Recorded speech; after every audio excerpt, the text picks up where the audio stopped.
네, 안녕하세요. 이번 시간에는 강의식 수업과 관리형 수업의 차이점에 대해서 한번 생각을 해보려고 합니다. 이런 개념을 표현하는 여러 가지 어휘들이 있는데 티칭과 코칭의 차이라고도 말합니다. 선생님이 강의를 통해서 대부분의 어떤 지식이나 어떤 개념들을 전달하는 그런 강의식 수업을 티칭, 강의식 수업이라고 하고요. 스스로 본인이 어떤 개념을 이해하기 위해서 고민하고 주어진 자료를 가지고 사유하면서 답을 찾아가는 과정에서 선생님이 옆에서 조금씩 아이가 생각을 바른 방향으로 할 수 있게끔 유도해주는 코칭의 개념, 이런 개념으로 이해를 하시면 되겠습니다. 또 다른 표현은 뭐가 있을까요? 선생님이 주도하는 수업, 그리고 스스로가 자기가 주체적으로 학습을 하는 그런 방식이 되겠습니다. 결론부터 말씀드리자면 제가 오랜 시간 경험해보고 고민해본 결과는 결코 강의식 수업은 답이 아니다. 아무리 훌륭한 강사가 아무리 강의를 잘 해도 결과적으로 봤을 때는 그다지 가성비가 좋지 않은 방식이다. 저는 그렇게 생각을 합니다. 역설적으로 오히려 선생님의 설명이 더 간결해지고 집약적이고 더 짧은 시간 동안 선생님이 강의를 하고 아이들에게 스스로 생각하고 스스로 문제를 풀어나가는 시간을 더 많이 주면 줄수록 아이들의 성적은 더 향상되고 아이들의 문제를 해결하는 능력, 그리고 텍스트를 읽고 그 내용을 스스로 이해하는 능력은 더 향상이 되더라. 그것이 바로 저와 많은 강사님들, 그리고 전문가들, 인지과학이나 뇌과학 영역의 전문가들이 입을 모아서 이야기하고 있는 내용입니다. 강의식 수업, 티칭, 선생님 주도 수업은 말 그대로 선생님이 모든 개념을 설명을 해주고 그 개념에 의해서 문제를 어떻게 푸는가까지 다 일일이 하나하나 설명을 해줍니다. 결국 모든 공부하는 과정은 교수님이나 선생님의 설명을 듣고 잘 이해하는 것이 중요하지만 그것은 아주 1차적이고 초보적인 첫 단계일 뿐이지 그것만으로는 되지 않는다. 본인이 좀 더 많은 자료를 찾고 그 텍스트로 된 많은 자료들을 읽고 이해하고 자신만의 어떤 새로운 지식 체계로 재창조해내는 과정을 반드시 거쳐야 된다. 이것이 공부의 본질이고 시험의 본질 역시 마찬가지입니다. 시험이라는 것이 시험장에 가서 여러분들이 선생님의 설명을 잘 듣고 누가 이해를 잘 하나 그거에 의해서 시험 성적이 결정이 됩니까? 선생님의 설명을 잘 듣고 고개를 잘 끄덕거리고 대답을 잘 하면 그 시험에 합격할 수 있나요? 아니죠. 결국 시험의 본질은 텍스트로 주어진 그 문제를 얼마나 빠른 시간 안에 읽고 그 내용을 완전히 파악을 해서 출제자의 의도에 맞는 답을 내놓느냐. 그것이 시험의 본질입니다.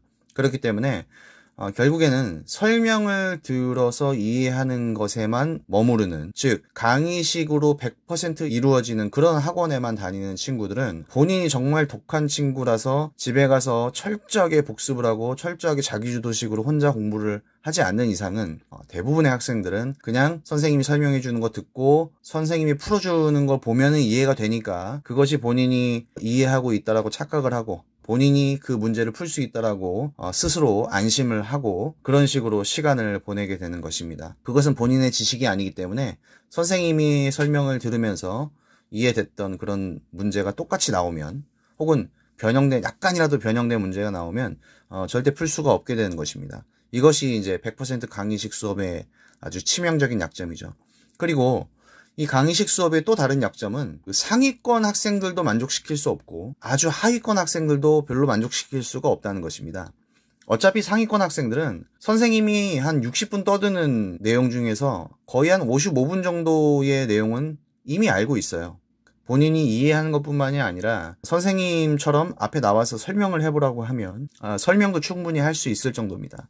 그래서 상위권 학생의 경우에 이렇게 100% 강의식 수업을 듣는 거 별로 바람직하지 않다. 그런 학생들은 선생님이 아주 짧게 설명해주고 많은 문제들을 이렇게 제공을 해줘서 이렇게 시간을 주고 본인이 도저히 해결이 안 되는 어떤 부분들에 있어서 그때 이제 선생님이 개입을 해서 약간의 첨삭이 들어가는 그 정도 수업일 때 상위권 학생들은 가장 좋은 효과를 낼 수 있을 것입니다. 하위권 학생이라면 선생님이 1시간 동안 떠드는 내용 중에서 사실 본인이 완전히 자기 것으로 이해하는 학생들 많지 않을 겁니다. 그래서 제가 얼마 전에 유튜브에서 본 내용인데 선생님이 아주 유명한 수학 강사신데 못하는 학생을 한 명을 잡고 그렇게 가르쳤대요. 근데 선생님이 너무 설명을 잘하니까 이해는 안 돼도 자신을 위해서 그렇게 설명을 길게 해주니까 이해가 된다고 고개를 끄덕끄덕하고 지나갔었는데 몇 년을 배워도 이제 성적이 오르지 않았던 겁니다. 그런데 이 선생님이 너무 힘드시니까 나중에는 이제 대학생 알바를 한 명 썼대요. 조교를. 조교를 써가지고 이제 그 못하는 학생한테 붙였더니 어떤 문제에 가니까 그 조교 선생님도 뭐 대학생이기 때문에 뭐 어떤 문제를 딱 보면 바로 풀 수 있는 그런 정도 실력은 안 돼서 이 문제는 나도 이거 잘 모르겠는데 같이 한번 생각해 볼까? 그 조교 선생님하고 그 아이하고 둘이 머리를 맞대고 이렇게 고민을 하고 그 선생님이 이렇게 하다가 막히면 이 아이가 선생님 이렇게 하면 되지 않을까요? 라고 이렇게 좀 제시해서 또 길을 열고 또 이 아이가 하다 막히면은 선생님이 혹시 이렇게 하면 길이 열리지 않을까? 이런 식으로 서로 머리를 맞대고 계속 고민하면서 하다 보니까 한 6개월이 지났는데 아이가 성적이 엄청나게 올라버린 거예요. 1년 지나니까 거의 이제 상위권으로 올라간 거고. 뭡니까? 아무리 훌륭한 일타 강사가 설명을 아무리 잘해도 결국에는 본인이 스스로 머리 터지게 고민하고 막혀서 답답한 그런 어떤 경험들, 그리고 그것을 이겨내서 어떤 것이 하나씩 깨달아졌을 때 그 희열, 그런 쾌감, 거기에서 공부의 재미를 느끼고 그 과정에서 본인이 생각하는 그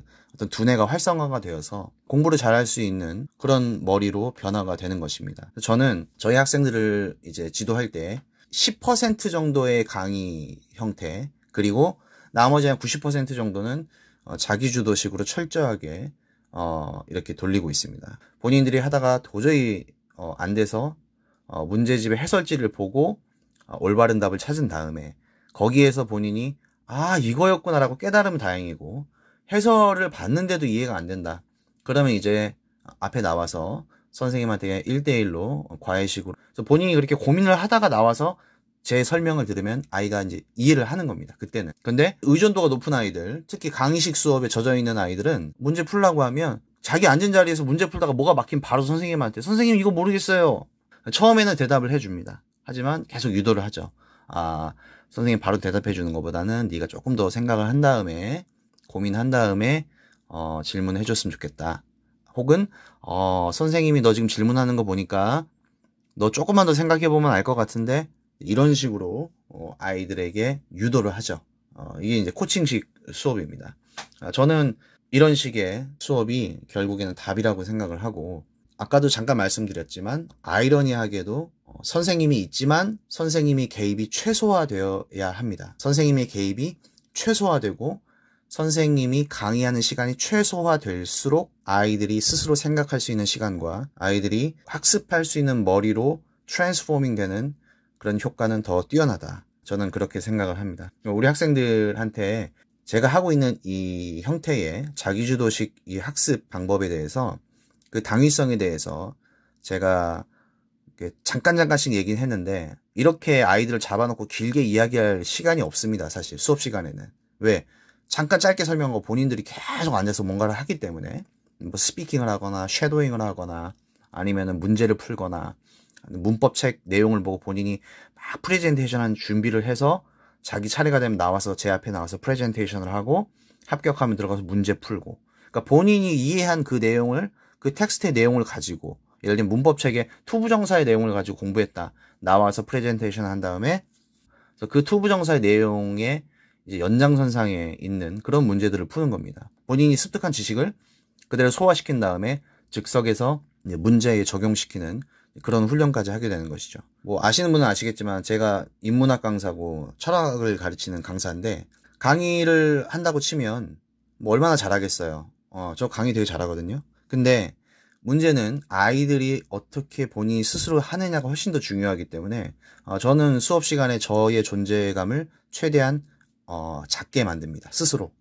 의도적으로 그렇게 하고 있고요. 강의가 필요한 경우는 이겁니다. 요즘 들어서 이제 수능에 철학에 관련된, 철학이나 심리학에 관련된, 혹은 반드시 꼭 철학자나 철학적 개념이 들어가 있지 않더라도 상당히 철학적이고 분석적인 사고를 요하는 어떤 그런 컨텐츠를 다루는 문제들이 꽤 나옵니다. 그런 경우에 있어서는 그것도 아이들이 그 수능 문제와 지문 분석한 자료를 가지고 본인이 풀고 문장 성분 분석하고 해석이 잘 안 되는 부분들은 문장 구조가 어떻게 되는지 또 지문 분석한 자료를 참조하고 이렇게 해서 문제를 한번 풀어보고 그 다음에 나와서 저와 질문을 주고받은 다음에 마지막 단계가 제가 그 문제에 대해서 짧게 강의하는 거, 전체 강의식으로 그렇게 하는 것이고요. 꼭 강의가 필요한 부분은 그런 경우입니다. 여러 가지 방법이 있을 것이고 각각의 장단점이 있겠지만 저는 이런 식의 학습 방법이 가장 효율적이지 않을까 그렇게 생각을 합니다.